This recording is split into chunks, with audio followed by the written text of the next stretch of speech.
evening, Nigeria. Good people, great nation. Sorry we could not bring you Crossfire last week. As human beings, we have little or no control over nature or natural occurrences. Some of our team members were stuck in Europe due to the fact that the whole of the European airspace was closed down as a result of the volcanic eruptions in Iceland. Thank God that's over now. We are all back, and Crossfire is back in full force, ready to erupt like a volcano, spitting out hot lava, but without the ash anyway, because we don't want our political airspace to be clouded. We don't want anybody grounded. Come to think of it, aren't we lucky in Nigeria and some parts of Africa? No volcano, no earthquake, no tornadoes, no tsunamis, landslide, mudslide, avalanche, or any other disaster that afflict the other nations of the world. Thank God, we don't have these extreme occurrences here in Nigeria. If not, what will have happened to us all? We have everything going for us in this country. But how come we could not manage simple things like gully erosion and democracy? The simplest form of government is democracy. Why do we find this so difficult to practice in Nigeria? Why do we have to cry and fight all the time over a simple democratic process? Precisely, that brings us to the discussion for tonight. You see, on Thursday, the 8th of April, this year, Ondo State House of Assembly, the Speaker of the Ondo State House of Assembly and some other principal officers of the House were impeached with a new Speaker sworn in. This was after a motion for impeachment raised by Honorable Kolawole Johnson of the PDP and seconded by Honorable Idowu Adebusuyi, also of the PDP. This was followed by accusations and counter-accusations. The PDP has accused the state governor, Dr. Olusegun, of masterminding the whole saga, but the governor has vehemently denied this. To lend credence to the stand of the governor, Honorable Kolawole Johnson of the PDP in a press interview has said the governor knew nothing about it, about impeachment, and that it was done to balance power amongst the three senatorial zones. Since then, a lot has happened. The PDP has suspended the new speaker, Honorable Adesina, and Honorable Idowu Adebusuyi from the party. The House of Assembly has also suspended Honorable Otito Atikashe for gross misconduct. Meanwhile, the new speaker and two others, Honorable Bakita Bello and Honorable Idowu Adebusuyi, have decamped to the ruling Labour Party. Another member, this time from the AD, Honorable Ogumbi, has also joined the Labour Party bandwagon. In all this, there are questions begging for answers. Was the democratic coup planned by the ruling Labour Party government, or was it just another family affair of the PDP? Were signatures actually forged? What is the position of the Constitution of the Federal Republic of Nigeria on this issue? What were the main reasons or motives of the decamping assemblymen? Was it based on ideology, the interest of the people, or personal financial gain? And of course, the most pertinent question for tonight's discussion, with the rate of decamping to the ruling party, is Ondo State not becoming a one-party state? And if yes, what are the implications for the polity? Good evening once again. This is Crossfire. I am Banjo Abitogun. On the panel tonight, I have Barrister Adewole Ajakaiye. Barrister Ajakaiye is a legal practitioner, in fact, a constitutional lawyer. You're welcome to the program, sir. Thank you, sir. I also have Honorable Prince Oyebo Aladetan. Prince Aladetan is a member of the Ondo State House of Assembly representing a larger constituency 1. Good evening, sir. Good evening, moderator. I also have Jeff Olu-Abidoye. Jeff Olu-Abidoye is a public affairs analyst. You're welcome to the program, sir. It's my pleasure being here. Thank you so much. With us again tonight, we have Honorable Idowu Adebusuyi. Honorable Adebusuyi is a member of the Ondo State House of Assembly representing a federal state constituency. You're welcome to the program, sir. Good evening, sir. And of course, we have our regular official, Mr. Kolawole Johnson.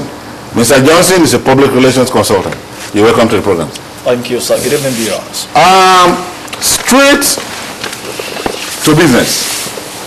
Honorable Aladetan, Honorable Adebusuyi, can you tell us briefly why the speaker, the former speaker, Taofeek Olawale, was impeached? Thank you, Mr. Moderator.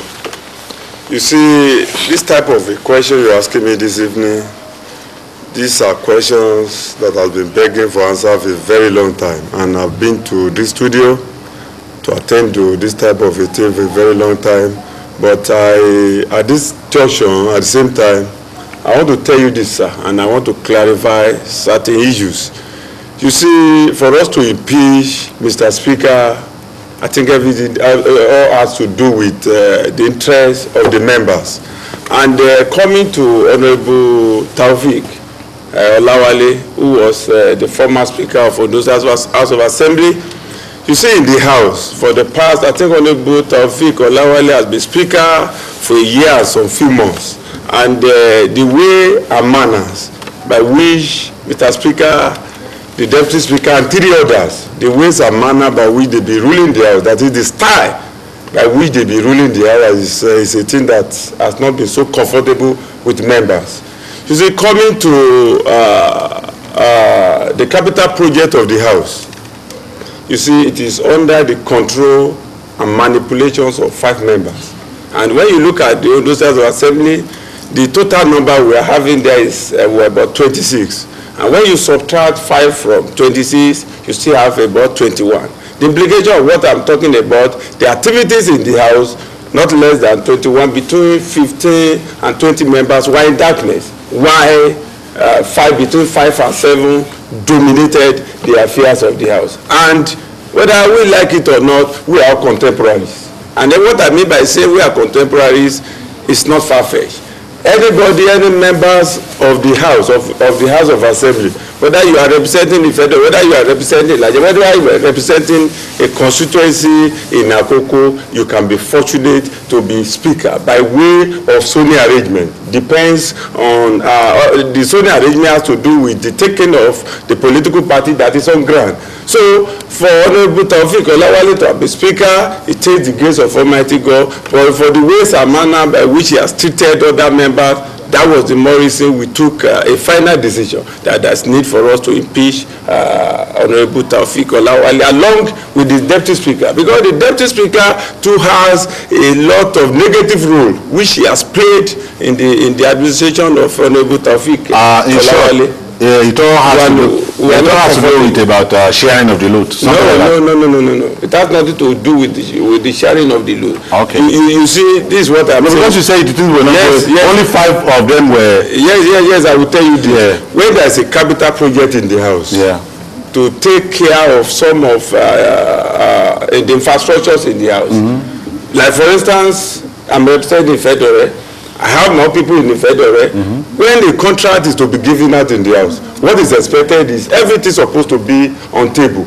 Then I can always be somebody from my constituency that may say, okay, I have interest, I want to print a calendar, I want to do walkway construction. But a situation whereby if this kind of it is now in the hand of 5-6 people, 5-6 legislators, you know, other member will definitely not be happy. Okay, then. That's exactly what I'm saying. It was purely an eternal affair. Yes. Okay, then. Honorable Aladetan, you've listened to Honorable Adebusuyi. You used to, the two of you used to be this, member of the same party. He has said it has nothing to do with Labour Party or anything. But the PDP has accused the executive arm of government of complicity in the impeachment process. Why is the PDP accusing the governor of masterminding it? After all, the person who moved the motion for impeachment was a PDP man, Kolawole Johnson, and it was seconded by another PDP man then. So why are you complaining? Thank you, Mr. Moderator. I think the honorable members that are just spoken look at it from its own lens. Okay. And I'm going to use my own lens to look at it. Yeah, that's why you are here. Okay. The lens at which I'm going to look at it is that, in the first place, the impeachment, I don't know how it comes about. I know nothing about it. But I must confess to you that individuals that has come to the House to represent their people I think they must have a rethink if they're really representing the people. Because if we have everybody in the house is a speaker. Yeah. It's a speaker, in quote. But by grace of God, we appoint somebody. And the process, like in any human society, if one person makes a mistake, because there's what we call parliamentary before going to the real session of the house. So that's where we table all matters that affect the house. So if there are issues that were not raised there, then it becomes a conspiratorial issue. Where this one is coming from, and you cannot raise it from the parliamentary, and it's on the dark for others. So it becomes conspiratorial. So what is talking about other project or not project, either I'm involved or not involved, because there are committee in the house that handles that kind of thing in the house. So, and I think he's a member of the tenders committee of the house. No, I'm not. If you are not, then I'm not. They are responsible to Mr. Speaker, to the deputy speaker as well.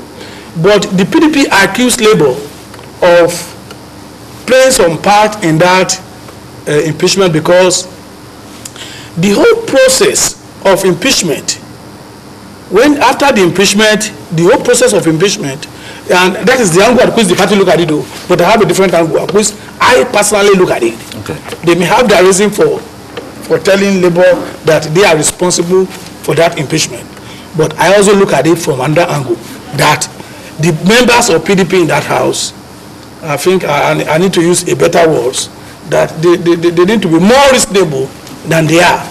If they do, that kind of thing will not happen. And I must confess to you the truth that the party as well had some, I think, has some fault about it. I think the party that sponsored them, the PDP, okay, the PDP, has some fault about it. Because in the first place, when PDP members conspire with Labour to impeach the former speaker, the PDP did not sense anything at all. They did not sense that this is a conspiratorial impeachment. Now it is the same PDP again that conspire again. Now PDP really need to read. That's the angle at which they look at it. I have a different angle at which I look at it. If people are reasonable, they must act reasonably. That's the way I look at it. That's the way I look at it. Okay. So, but what people are talking about is that, because what I heard from people is that the team was motivated by PDP, and that was why Auditor 2 was one of the reasons why he was suspended from the house. That cash exchange hand in the process. Okay. We'll come to that. You understand? Yeah, we'll come to that. So PDP look at it from that angle, that if cash is not involved, these people are supposed to be dedicated members of the party. What are they going to do in the next party? Because there is this issue of tribunal. We've been tribunal for the past. His own has just been delivered last week, or this week too. Last week, Thursday, his case was just delivered. If you can be in tribunal with some people for the past 2.5 years, without reason, you say you are crossing over to them. To a reasonable person, they think otherwise of you. That this person must have been motivated to have taken that action. Okay. That is to rational human being. Okay then. Still talking about the impeachment process now. Was due process followed? In the impeachment? Yeah.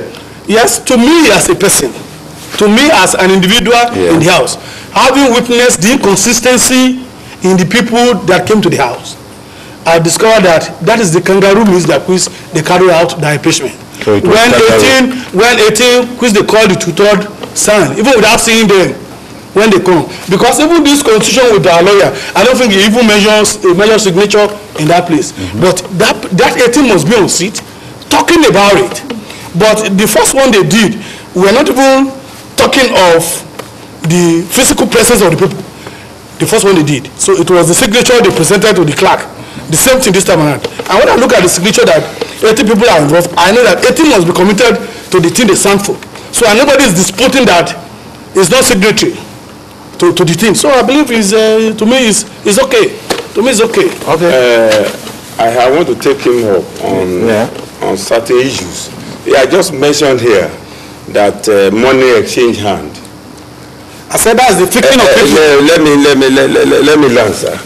If what you are saying is this, when the Honorable Bakita was impeached, did you exchange money? I was not involved. Yes, you are not involved. You see, the way to do all these things is, the other time he said he was not involved. And at that material time, he belonged to the group of G4. In the present arrangement, he said he was G1.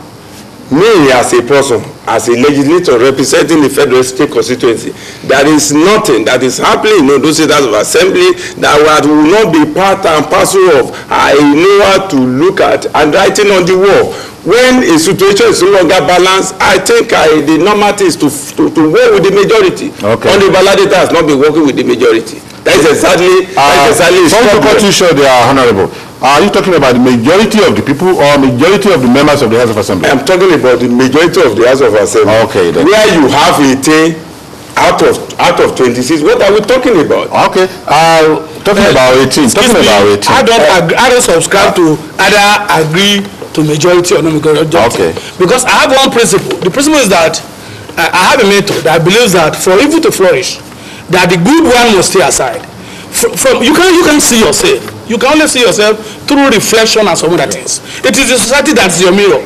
When you talk, you say you belong to majority and you are doing evils. You said you are doing the right thing. You are not doing the right thing. To say if you are doing the right thing, I will join you. You say anything you do that's right, I will join you. Anything you do that's evil, I will join you. I have my own